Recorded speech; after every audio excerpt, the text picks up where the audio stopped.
over Central America, at temples like these, the Aztecs worshipped the sun and the earth and the moon.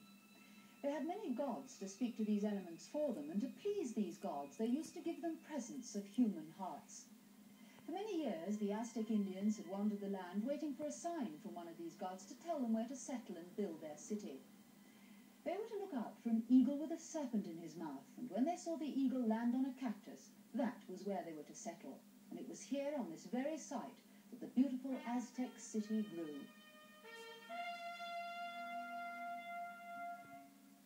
The city was built in the middle of a huge lake, and causeways led across the lake to a vast market square where tens of thousands of people came to buy and sell their wares.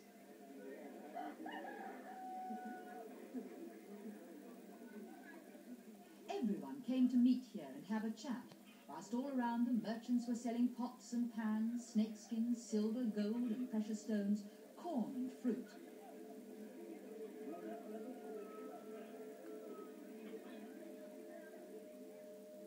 And towering over this beautiful city in a richly decorated palace lived the great Montezuma, high priest of the Aztecs. Montezuma was all-powerful. He dressed in the richest clothes, decorated with silver and gold and the feathers of rare birds. To the Aztec people it seemed as if Montezuma and his empire would last forever. But one day Montezuma's spies came to him with a tale so terrifying that the whole Aztec kingdom felt threatened. They drew him pictures to show what they had seen, and the pictures showed a little band of white-faced men, their bearded leader dressed in black and carrying a strange banner. Though attacked and hopelessly outnumbered by other Indian tribes, these strangers were winning every battle, and each day was bringing them nearer and nearer to Tenochtitlan. The Aztec people begged Montezuma to call out his vast armies and destroy this unknown enemy. But instead, Montezuma looked up in the ancient book of Aztec prophecies, and what he found there astounded him. The book said that in this very year, 1519, the man-god Quetzalcoatl would return to Earth, and he would return as a white-faced man with a beard, dressed in black.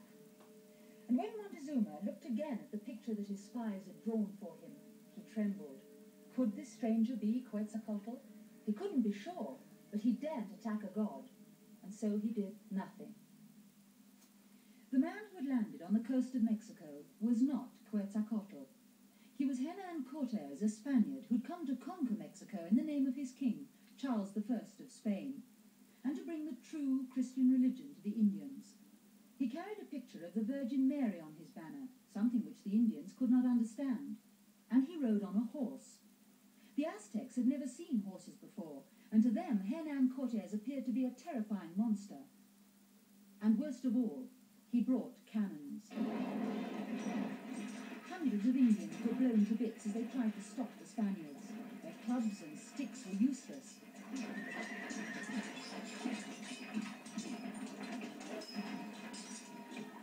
Slowly, Cortaz and his handful of men advanced through the steaming jungles of the interior, weighed down by their heavy steel armour.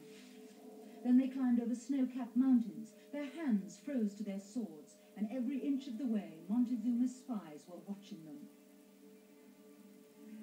After one last battle, Cortaz and his men arrived at Montezuma's kingdom. As they approached slowly along the great causeway, they braced themselves for a terrible battle. But nothing happened.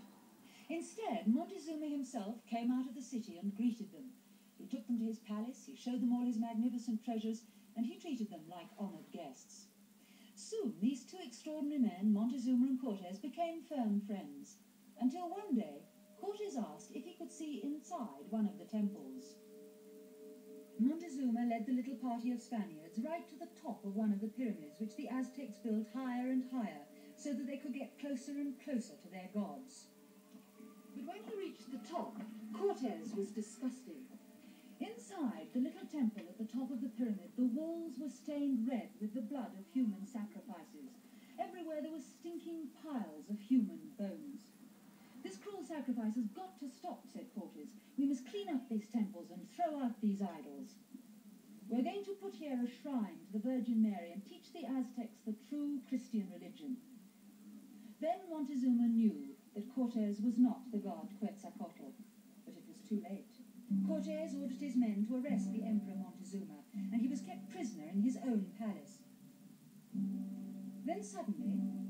Montezuma died. Some say he died of despair, some say a stone thrown by an Indian killed him, and some say that Cortaz himself ordered him to be strangled. After his death, the Aztec people rose up against the Spaniards, but they were powerless without their leader.